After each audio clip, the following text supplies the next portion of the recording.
নমস্কার বন্ধুরা, বাঙালি বাবু প্রিন্সের রান্নাঘরে আপনাদের স্বাগত। আমি আজকে আবার আপনাদের সাথে একটি নতুন চিকেন রেসিপি শেয়ার করব। তো দেখুন তার জন্য আমরা কি নিয়েছি। এখানে নিয়েছি পেঁয়াজ কুচি, টমেটো কুচি, কাঁচা লঙ্কা চেরা, এখানে আছে টক দই, এখানে আছে আদা রসুন জিরে বাটা, গরম মশলা বাটা। আমি মশলা ধোয়া জলে হলুদ আর লঙ্কার গুঁড়ো দিয়ে গুলিয়ে রেখেছি। ফোড়নের জন্য নিয়েছি তেজপাতা, শুকনো লঙ্কা, আর আছে লবণ। আর এখানে আমি নিয়েছি 500 গ্রাম চিকেন।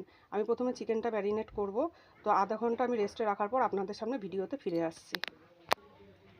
বন্ধুরা, ফিরে আসলাম আধা ঘন্টা পরে। আমি মাংসটা ম্যারিনেট করে রেখেছিলাম। মাংসটা আমি ম্যারিনেট করেছি পেঁয়াজ কুচি, কাঁচা লঙ্কা চেরা, টমেটো, আদা রসুন জিরে বাটা, পরিমাণ মতো লবণ আর কাঁচা তেল দিয়ে। কাঁচা তেলটা আপনারা অবশ্যই দেওয়ার চেষ্টা করবেন, কারণ এতে মাংসটা ছাপড়া হয় না, যে সলিড মাংসটা থাকে।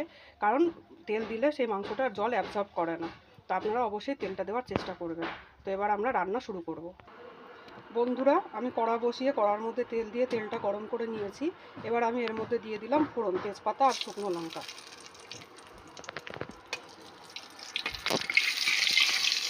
ফোড়নটা একটু নেড়ে চেড়ে নিয়ে এর মধ্যে দিয়ে দিলাম ম্যারিনেট করে রাখা চিকেনটা।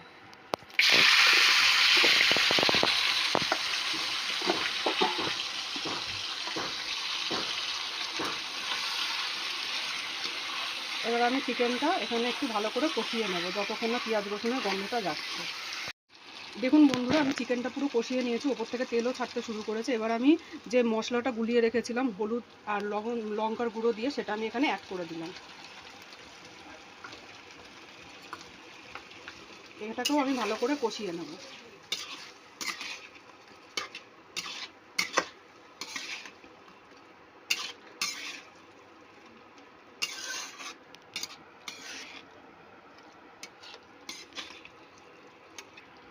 দেখুন বন্ধুরা, লঙ্কা হলুদ দিয়ে জলটা দেওয়ার পরে মশলা থেকে আবার তেল ছাড়তে শুরু করেছে। এই সময় আমি যে বাটিটায় মাংসটা ম্যারিনেট করে রেখেছিলাম সেই বাটিটা ধুয়ে অল্প একটু জল দিয়ে দিলাম। এইভাবে অল্প অল্প জল দিয়ে আমি মাংসটা কষিয়ে নেব, কষিয়ে পুরো পেঁয়াজটাকে গলিয়ে নেব।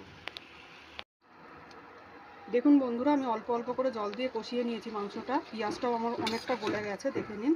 এবার আমি দিয়ে দেবো পরিমাণ মতো জল। আপনারাও আপনাদের পরিমাণ মতো যেরকম গ্রেভি পছন্দ করবেন সেরকম জল দিয়ে দেবেন। আমি এখানে জলটা অ্যাড করে দিলাম।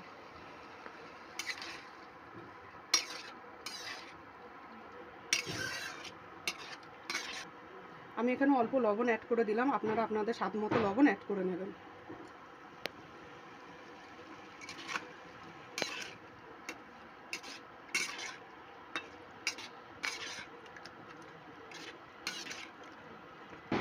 দেখুন বন্ধুরা, আমি জল দিয়ে ভালো করে ফুটিয়ে নিয়েছি। এবার আমি যে বেটে রাখা গরম মশলাটা ছিল সেটা এখানে অ্যাড করে দেবো। আমি গরম মশলাটা দিয়ে দিয়েছি। এবার একটু ফুটিয়ে নিয়ে ভালো করে নামিয়ে নেব, নামিয়ে আপনাদের সামনে দেখাচ্ছি। দেখুন বন্ধুরা, আমার চিকেন কষার রেসিপি রেডি। আপনারাও একবার এইভাবে বাড়িতে ট্রাই করে দেখুন, আশা করি আপনাদেরও খুব ভালো লাগবে।